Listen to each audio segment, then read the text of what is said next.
Olá, como vão?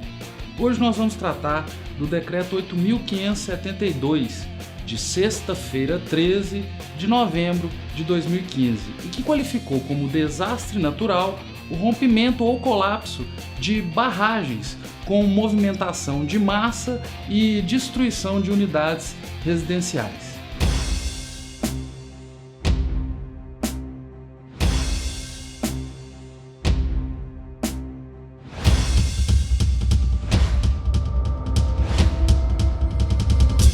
Se você chegou até aqui, muito possivelmente já ouviu falar do desastre ambiental que decorreu do colapso de barragens da mineradora Samarco, no município de Mariana, Minas Gerais.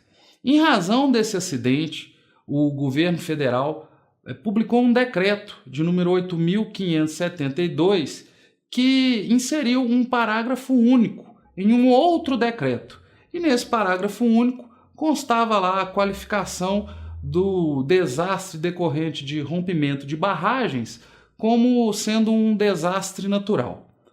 Artigo 1º. O Decreto 5.113, de 22 de junho de 2004, passa a vigorar com as seguintes alterações. Artigo 2º. Parágrafo único. Para fins do disposto no inciso 16 do caput do artigo 20 da Lei nº 8.036, de 11 de maio de 1990, considera-se também como natural o desastre decorrente do rompimento ou colapso de barragens que ocasione movimento de massa com danos a unidades residenciais. Aí está. É verdade que o governo federal editou um decreto que classifica o rompimento da barragem de Mariana, em Minas Gerais, como desastre natural? Especificamente, o caso de Mariana não, porque a regra é geral. Mas é verdade que o governo editou uma lei que qualifica como desastre natural o rompimento de barragens. E isso não é um erro de entendimento. A questão é estabelecer quais as consequências dessa qualificação. Em que isso importa? Quais serão os resultados práticos dessa qualificação? Para entendermos isso, é preciso primeiro esclarecer o que é o FGTS e um pouco acerca da legislação que trata do assunto. FGTS, Fundo de Garantia por Tempo de Serviço, é um fundo em que os empregadores mensalmente depositam um percentual do valor que pagam de salário a seus empregados. E esse fundo, essa conta vinculada do trabalhador, pode ser movimentada, pode ser sacada em alguns casos previstos em lei. A lei que trata do FGTS é a Lei 8.036 de 1990. Nessa lei, em seu artigo 20, há uma enumeração de casos em que o trabalhador pode fazer o saque, movimentar a sua conta e levantar esse dinheiro para ajudar em alguma dificuldade que esteja vivendo. Nesse artigo 20, dentre os motivos que autorizam a movimentação dessa conta, está lá a ocorrência de desastre natural. O que seria, então, desastre natural que o artigo 20 da lei que rege o FGTS prevê? Para estabelecer o que seria o desastre natural, há um regulamento. É o Decreto 5.113 de 2004. Esse regulamento, em seu artigo 2º, traz lá uma previsão do que deva ser entendido como desastre natural. Eu vou colocar aqui a enumeração e é possível perceber que estão enumerados eventos que efetivamente são eventos naturais. Pois bem, então o artigo 20 da lei do FGTS fala que a conta pode ser movimentada em casos de desastres naturais e o decreto 5.113 diz o que são esses desastres naturais. O decreto 8.572 vem alterar o decreto 5.113 para colocar um parágrafo único, um novo dispositivo dizendo que para fins de FGTS, para fins do artigo 20 da Lei 8.036, deve ser tido por desastre natural também esse colapso, esse desastre decorrente do rompimento de barragens. Então, num primeiro momento, o objetivo foi efetivamente o de autorizar o trabalhador afetado pela catástrofe a fazer a movimentação da sua conta no FGTS. Um aluno meu me mandou um link com um vídeo do governo explicando o porquê do decreto 8.572. E nesse vídeo, em determinado momento, é dito que essa alteração legislativa seria o único modo de autorizar o trabalhador a sacar parte do seu FGTS. E isso não é verdade, porque a alteração legislativa poderia ter sido feita, por exemplo, na própria Lei 8.036 de 1990, sem a necessidade de se qualificar o acidente de rompimento de barragens como um desastre natural. Então, a legislação ter este texto ao invés de outro é uma escolha do legislador. Não havia nenhuma necessidade de que a redação dada fosse essa. Por outro lado, é verdade que na portaria que reconheceu o estado de calamidade pública, o governo qualificou como desastre técnico a ocorrência do rompimento de barragens. Isso está correto e segue a instrução do Ministério da Integração Nacional, que já dizia que esse tipo de ocorrência deveria ser qualificado como desastre técnico.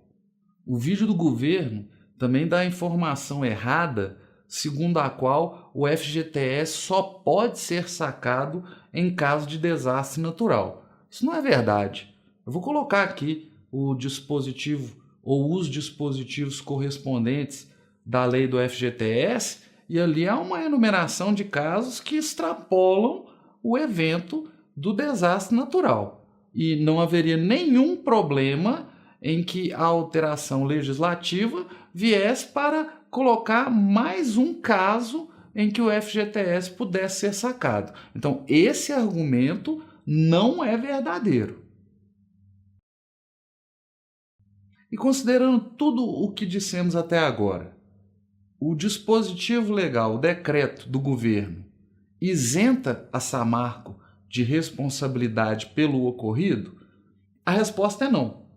Até o momento, e tal como vemos o ordenamento na atualidade, esse é um dispositivo isolado que vem com uma finalidade específica, então até o próprio decreto já prevê para fins de.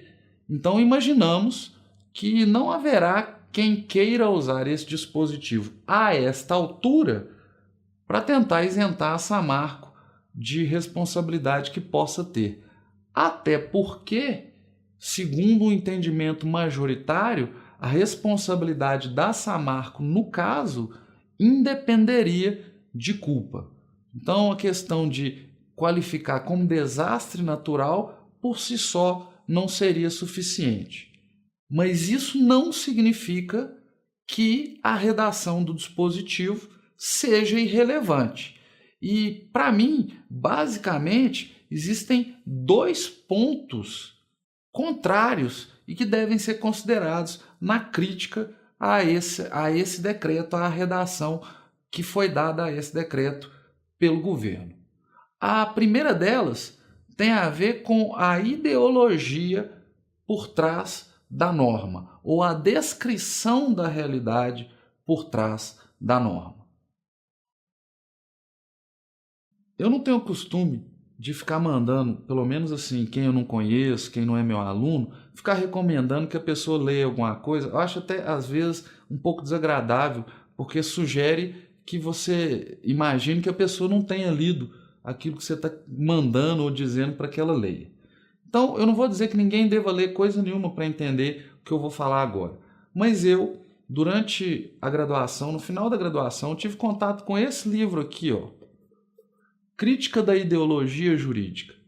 E com base nesse livro, eu entendi que nas leis, nas normas, tais como elas vêm enunciadas para o nosso conhecimento, existe um aspecto dos operadores deônticos, é proibido, é permitido, é obrigatório, mas para além disso, o que o texto traz é uma descrição da realidade. Alguns vão chamar de ideologia, eu já ouvi chamarem de paradigma. E não há dúvida de que esta descrição da realidade que envolve o operador deôntico é relevante.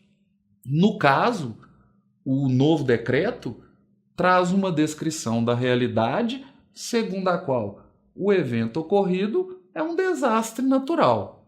É uma descrição da realidade condizente com a realidade? É uma descrição da realidade respeitosa do drama de quem está envolvido lá na tragédia? Então, muito assim, honestamente, eu acho que esse é um aspecto a ser considerado. Não é uma questão de simplesmente ler o texto e pensar, não, isso aqui serve para isso. Não, eu acho que é um pouco mais ampla a discussão. O direito traz uma descrição da realidade. E essa descrição me parece equivocada. A outra questão que me faz ficar com o pé atrás em relação à redação desse dispositivo tem a ver não só com estudo, mas também com experiência. O ordenamento jurídico é um cipoal, é uma selva cheia de pequenos dispositivos normativos, regulamentares e que muitas vezes se alteram sem que seja possível para um leigo ou para a generalidade das pessoas perceber o que está ocorrendo.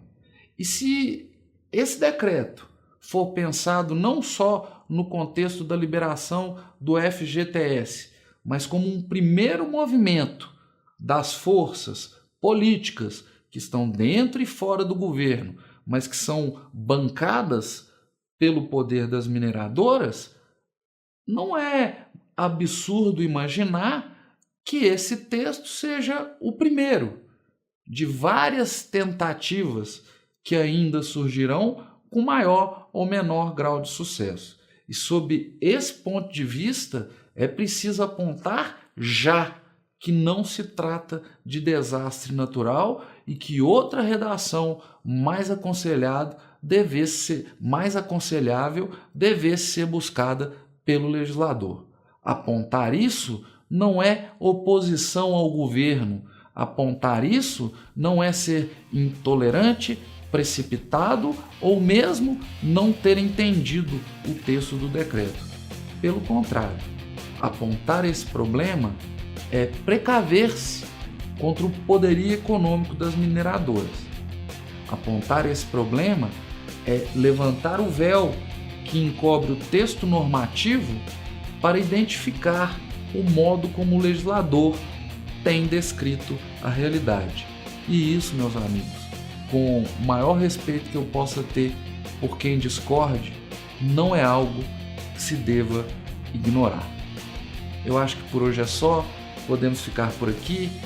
Abaixo temos o espaço de comentário para discordância, para o debate, e eu agradeço mais uma vez a quem tenha chegado até esse ponto e espero que possamos estar juntos em uma nova reflexão extra classe.